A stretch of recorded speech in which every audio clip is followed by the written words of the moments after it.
Here's other examples of, as I told you, you need to eat the food the way it is. Notice the difference between eating the mango and eating the dry mango. Tremendous difference, isn't it? Apart from the fact that you're more likely to overeat it dry. I mean, how many full mangoes can you eat? How many dry mangoes? You know, you can finish the whole package, you know. So that's the other challenge there, you know, that you may be, you know, gaining that weight. And by the way, what I'm telling you not to eat, those are the things that the person that wants to gain weight, I always have a few people say, oh, I want to gain weight. That's what you need to be eating. You know? If you want to gain weight, you go to that dry mango and smoothies and so forth. So tropical foods, you can eat them, but remember, try to eat some other high fiber food. You know, in our lifestyle center where people come and stay with us, we actually give beans at every meal there. Even for breakfast. You can eat beans for breakfast. There's no problem whatsoever. Thank you so much. Breakfast, dinner, tea. Another very important principle for the diabetic. Cool down your starches. You may not have heard about this one, but it's very important.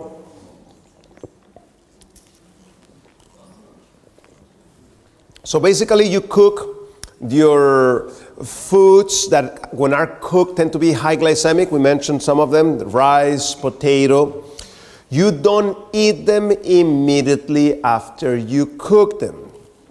Let them cool a little bit, put them in the fridge, and by doing that, you literally change the molecules of that food.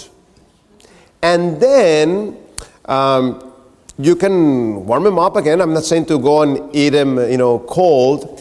And that fiber, that starch is going to start behaving like fiber. So it won't cause those curves. So remember to do that. It's going to make a huge difference in your glucose control. So I saw a show where they were doing that. They did the test, and if you did it twice, you can do it twice. you can even do it twice, and it will, you know, even lower it even further. If you're a diabetic that is having a really, really hard time controlling your glucose, you can do it twice. So put some clothes on your carbohydrates. If you eat just the bread by itself, the corn, the pasta, the rice, and so forth, your glucose is going to go up. You need to put some high fiber food. Fat is another option, but I don't recommend that if the person is trying to lose, you know, the weight. Protein, good. That's your tofu. That is your beans, and so forth. You're going to have a less glucose spike. And here's what I'm talking about. Look at the difference. If you just eat the rice by itself, you have this big glucose curve. But if you eat the rice, as I told you, with vegetables, there's a big salad bowl there, and with beans, notice how we control that curve very nicely. Also, I told you the order of the foods. Remember? We said first the lowest glycemic food, which is going to be the vegetables. If you first eat the pasta, then you eat the vegetables, you create that curve, because that pasta is going to enter the system and it's going to create that peak. But if you first eat the broccoli, then you eat the pasta, we stop that curve from spiking out. So watch out for that principle. Here is another example of eating your foods together. Again, the rice going up, But if we have the rice and the beans together, notice the huge difference in the curve. As I told you, beans are your best friends for the diabetic. So you need to be eating this on a regular basis. It may be worth buying some of these new devices, you know, like the Ninja and this type of things. I mean, those things cook your beans in minutes, you know. Also remember, get your beans over water, on water overnight, throw the water away, and then cook those beans with that new water. That actually decreases quite a bit of the gases that those legumes may be causing. Look at this one. Mac and cheese, you can do a plant-based mac and cheese, but it's just pasta, no vegetables there. This thing is gonna shoot up. But if you combine that with hummus, what is it made of? Chickpeas, a legume. So if you eat it with the legume together with the carrots, which are a vegetable, that lowers quite a bit that curve. So another thing that I want to do what is called a negative energy balance. If my goal is to lose weight, I need to eat less calories. Remember the graphic density? You want to eat things that have less caloric density, and you want to start increasing the amount of exercise you're doing. And you want to eat foods that are packed with nutrition. That's going to be something important to do. You want to eliminate all those high glycemic processed foods. Those foods are not the best for you. I'm not saying they don't taste good, but they are not the best for you. And you know, even markets know this, the marketing people. When you go to the market, they put this food here in your face, you know. The healthy ones, you have to go down and find them all the way on the bottom, you know. That's where you find them. But the ones here are not necessarily the best foods for you. So watch out for those marketers that they don't trick you. Don't go food shopping hungry. That's very important, you know. You end up buying the wrong types of foods. So we are gonna eat carbohydrates, but those carbohydrates need to come from plant foods, okay? So as I mentioned to you, you can eat roots. Remember, just don't eat them by themselves, those roots. Roots are foods that are packed with nutrition. There's nothing wrong with that taro and with that sweet potato and food like those. And remember to eat real food. Food that you cook, those are the best foods for you. So, we're going to eat those non-starchy vegetables in a bigger amount, your salads and this type of things, as well as your beans. And I want you to see this. This is very important. Grains are not the same in the body depending on how you treat that grain. So for example, if we have wheat, if you eat the actual wheat,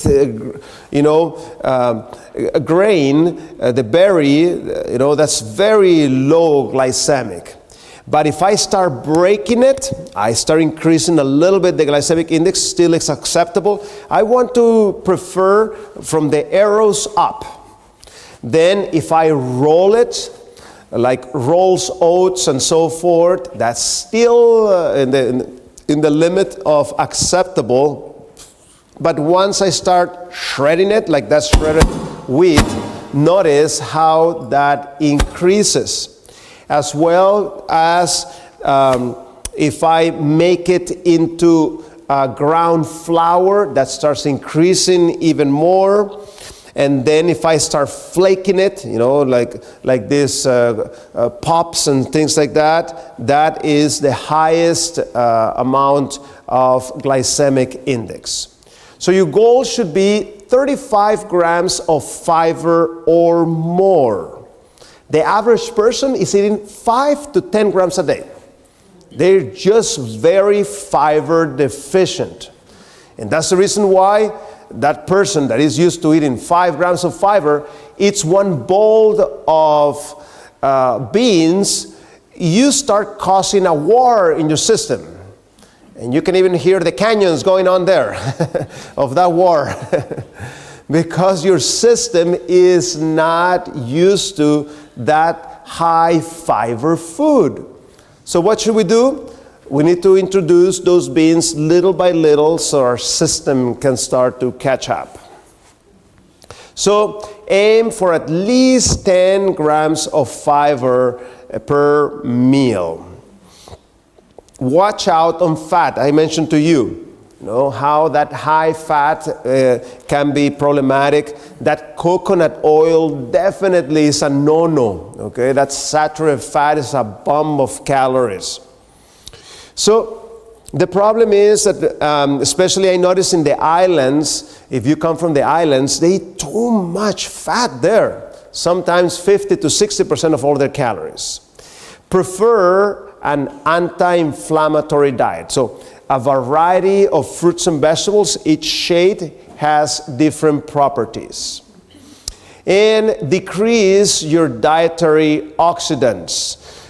In my book, you're going to find a section that talks about the dirty dozen. So if you go there, you'll find it. The dirty dozen are the 12 most foods with the highest amounts of pesticides and so forth. And also watch out for fried food. It's not good for you. As I told you in the study from yesterday with the potatoes, how the potatoes by itself don't raise the risk of diabetes. Which type of potato we're raising it?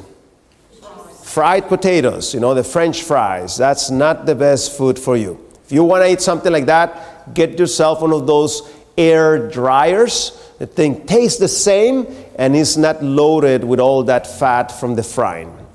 Watch out for sodium. Too much sodium can be problematic. I don't want to go above 1,500 milligrams. And as a general rule, if it's processed, probably has that too much sodium. So check it out.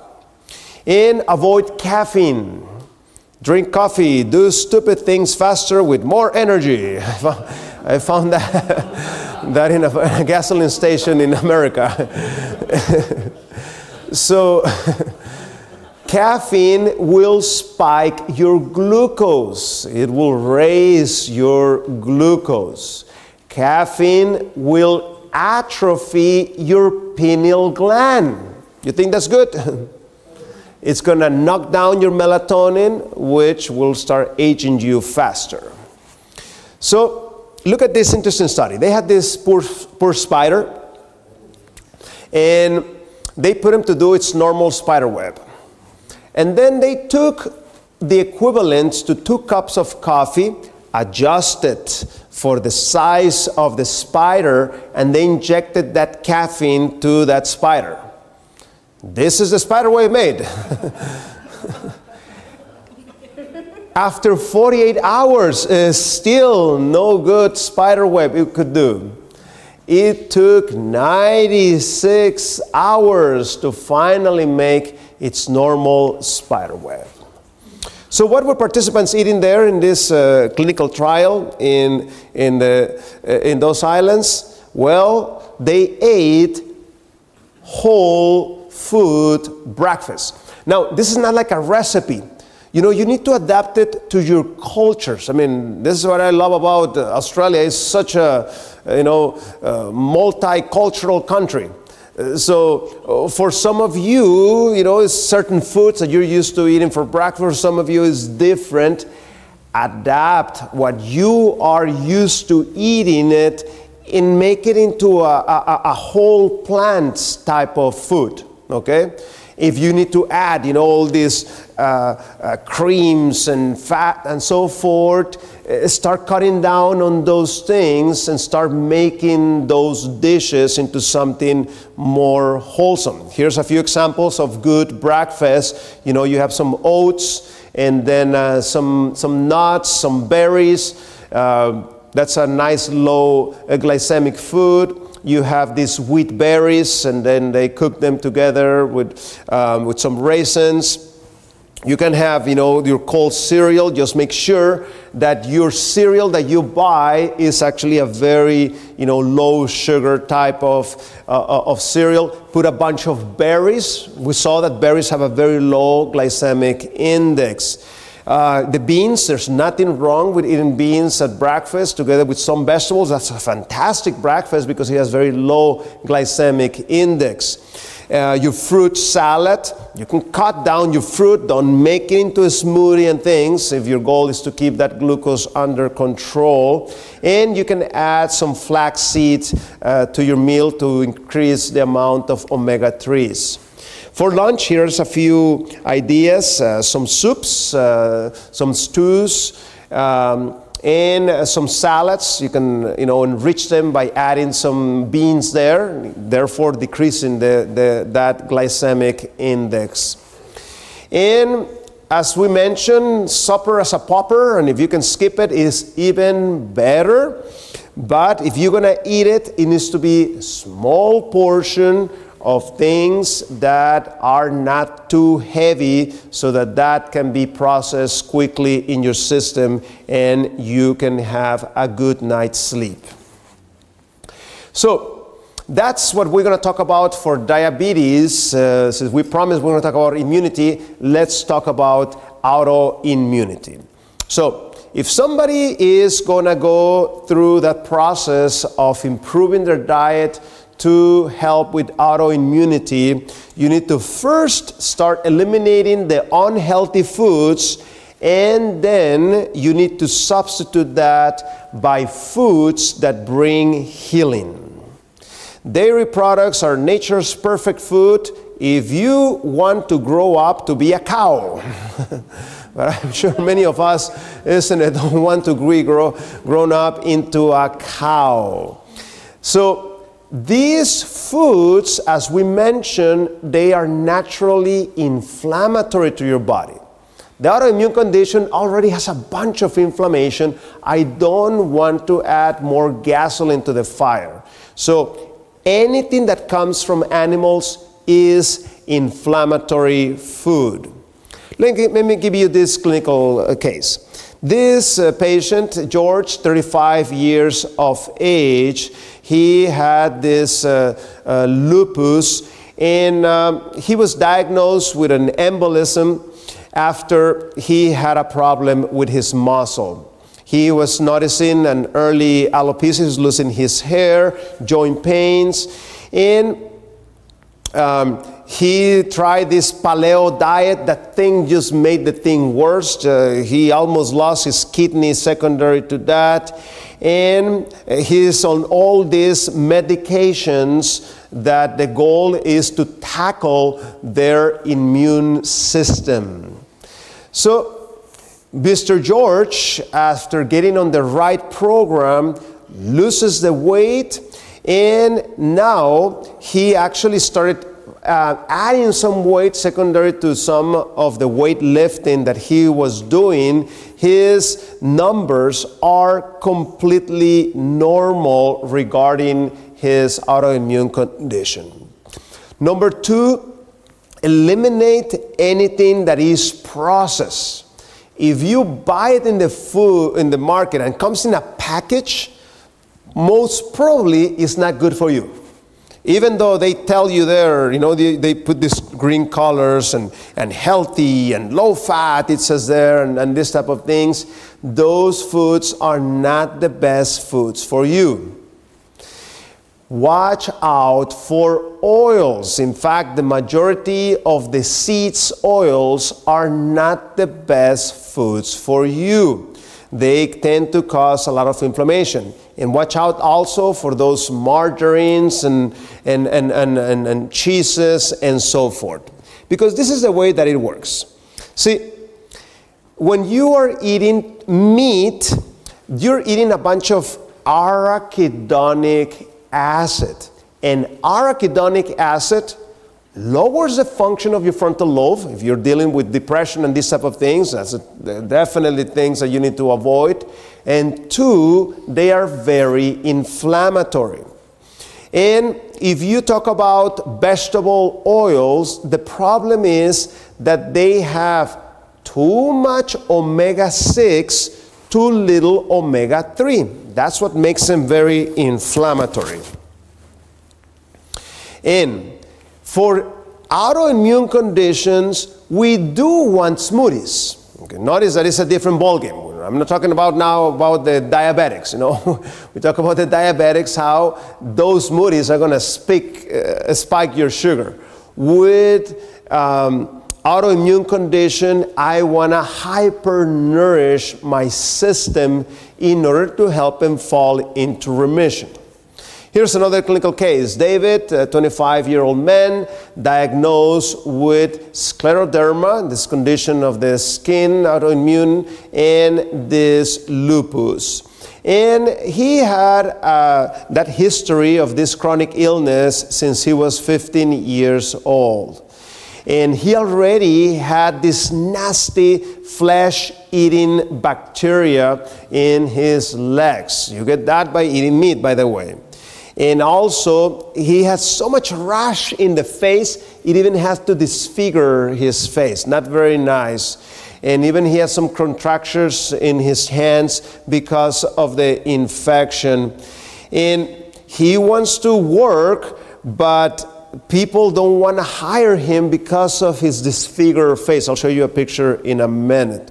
So he starts the protocol in 2012. This is his face, It was not very nice, all the scarring that the autoimmune condition was causing. And here is the problem there with that flesh-eating bacteria, left also quite a bit of sequelae there. In fact, he was super sick. He was there, in the intensive care unit for a while and so forth. And by changing the protocol, he was able to stop the scarring of his face. As you can see, it's no longer like red and fleshy and so forth. You can see the big difference there in the before and after. As the inflammation went down, that disease went also into remission. And here it is. He actually started doing some art and things, and you can see one of his pictures there that he started doing. Number 5, I want a heavily anti-inflammatory protocol. So as we mentioned, this is the problem. See, for example, I hit my toe today. My toe is quite swollen today. And the reason why it got swollen is because I broke some cells in my body. Inside your cells is something that is called arachidonic acid. If you burn yourself, what's going to happen? It gets swollen, it gets red, it gets painful, isn't it?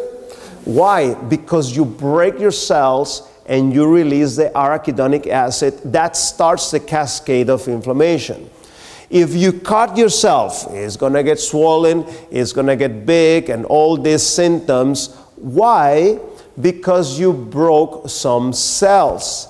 And if you break cells, you release arachidonic acid, which start that cascade of inflammation. So, you don't need to hit your toe like I just did. You don't need to cut yourself, you don't need to burn yourself to start the inflammatory process of the body. By eating the arachidonic acid in high amounts, you start the process of inflammation.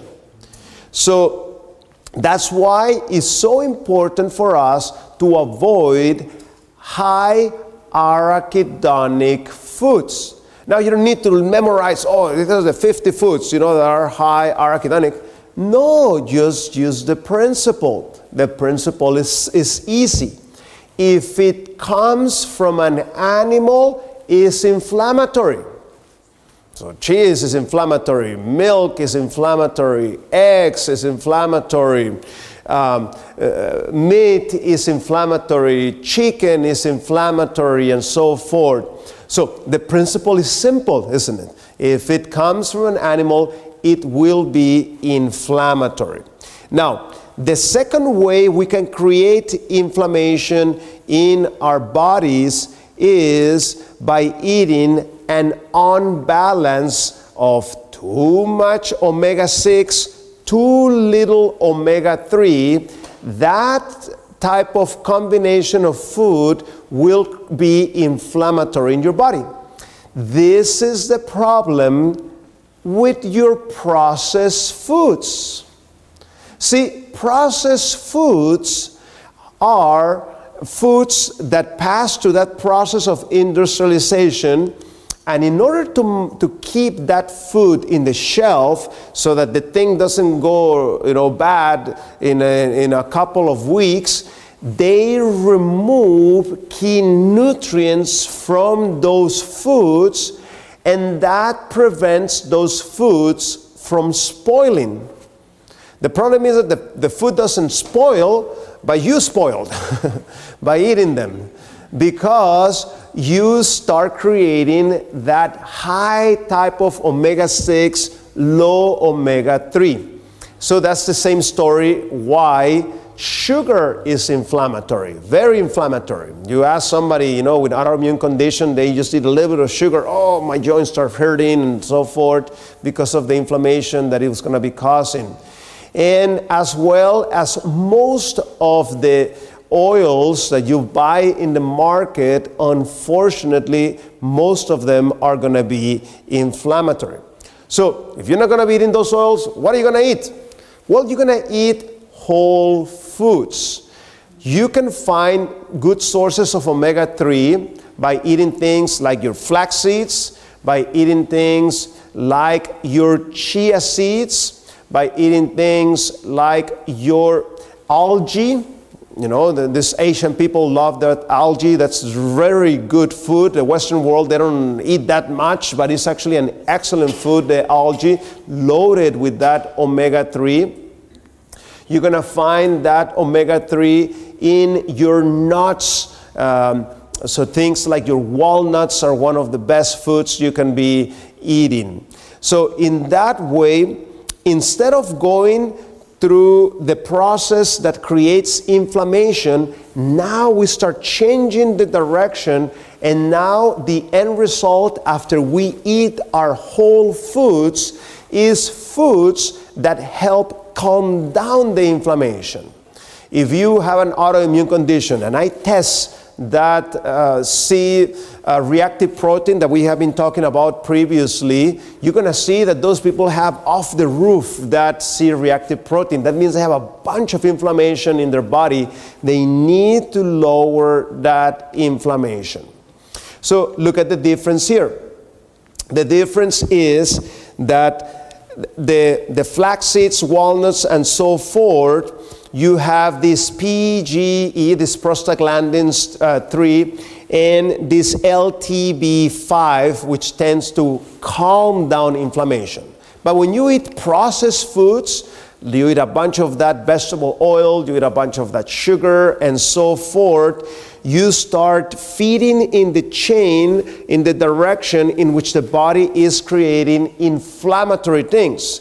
Like that prostaglandin number 2, that stuff is really inflammatory in your body, as well as that LGTB4. If you remember, the previous one was 5. The 5 is anti-inflammatory, but the 4 is inflammatory.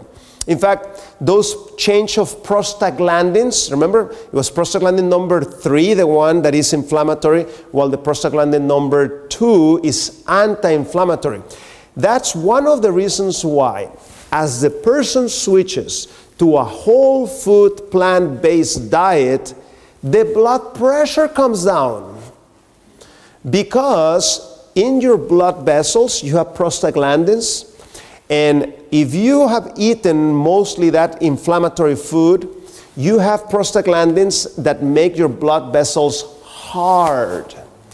And by switching to the anti-inflammatory lifestyle, you actually change the type of prostaglandins that are in your blood vessels, which makes them more flexible. That's one of the reasons why blood pressure starts coming down as they switch the diet. So here it is. So you can see how this works.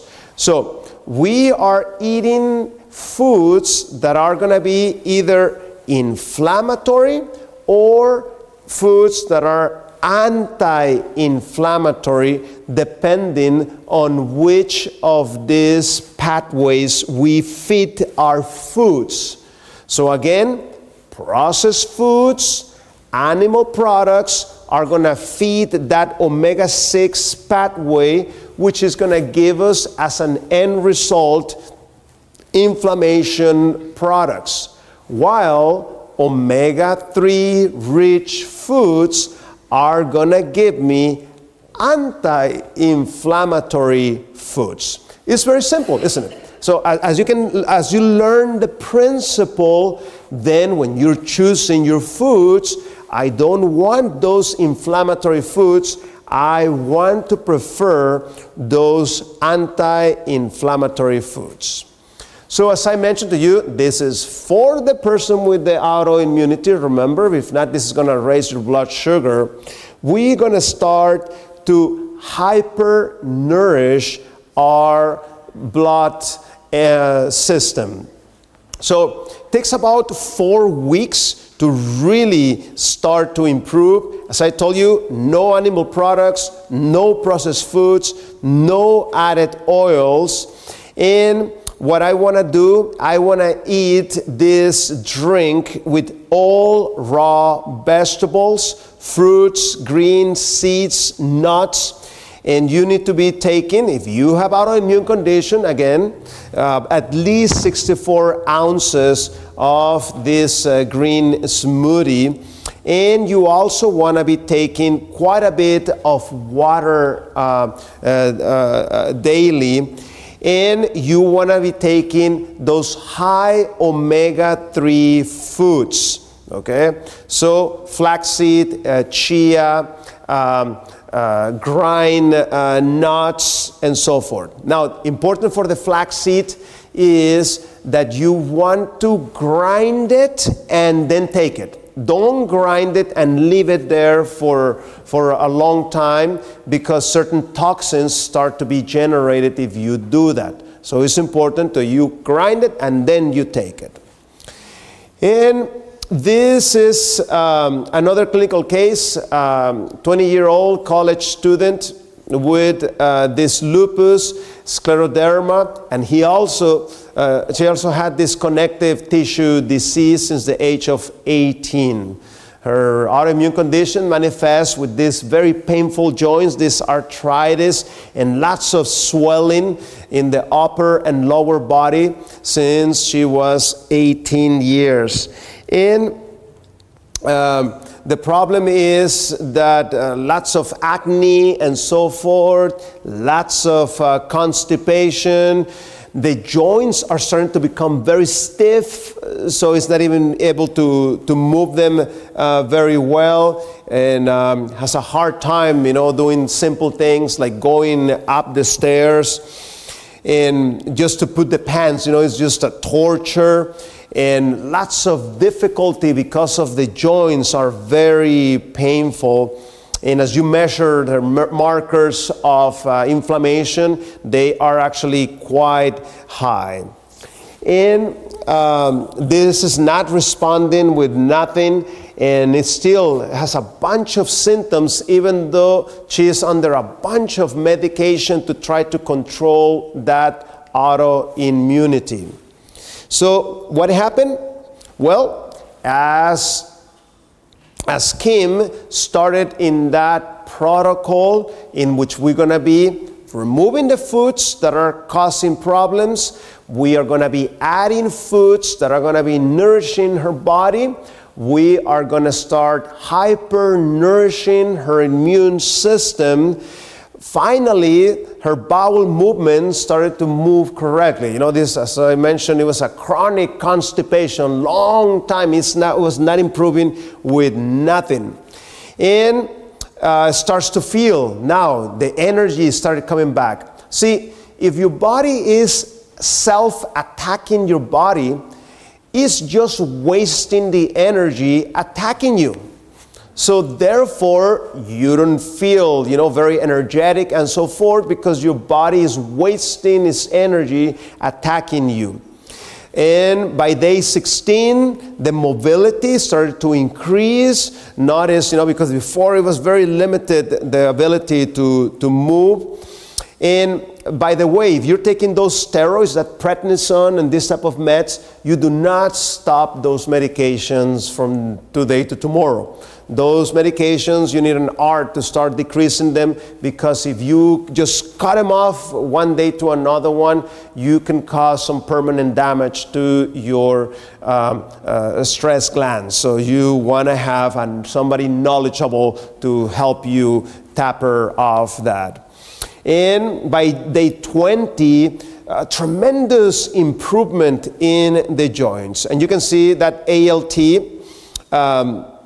improving tremendously by day 21. That marker, that ALT, is telling us that autoimmune condition is on its way to remission.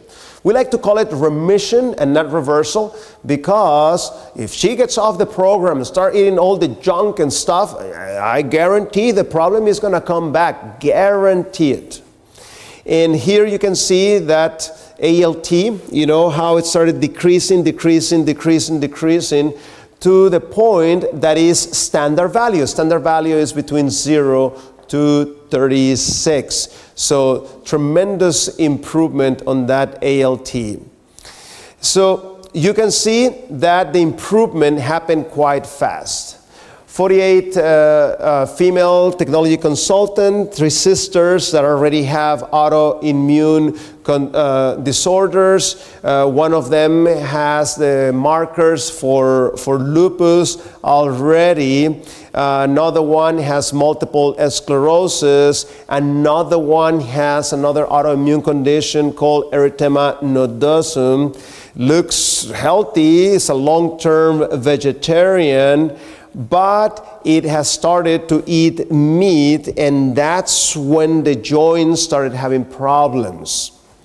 So she wanted to donate the kidney to her sister, but they told her you cannot, because you have inflammation and you have an autoimmune problem. You cannot donate your kidney to your sister that has the more serious disease. So started to try eating vegan, stop the coffee, stop the white foods, no dairy, and immediately started noticing that the joint pain started to improve fantastically well. And as the markers started coming down on her, she was able to donate, that kidney to her sister, because her autoimmune condition went into remission. Kathy is 60-year-old, director for mental health clinic, and has this chronic type of lupus and so forth, unable to move. As she got on the program, the pain started decreasing, and by day 6, the energy continued to improve. No pain, just morning stiffness. Now she's able to walk uphill, and the rheumatologist by day 10 started decreasing those steroids, and she's able to do much more exercise. By day 13, she's walking her dogs twice a day, and she gets home from work, full mobility in legs and hips, and that autoimmune condition into remission. So as you can see, if we want to win the battle against autoimmune conditions, this is what we need to do. Day 21, energy, she feels that is an uptime high. She is exercising, working, and still has energy to stay late, which she shouldn't be doing. Still going to bed early, and still has full energy, full range of motion, no pain, no stiffness, exercising maximally, and her weight has gone down 9 pounds. and it's the first time that she remembers that she's been under 200 pounds. So as you can see, by attacking the root cause of the autoimmune condition is how they were able to put their problem into remission. So thank you so much for coming tonight. I hope that you have learned quite a bit, and I hope to see you guys tomorrow. Bring your neighbor with you, as we have still a few seats available. Thank you very much.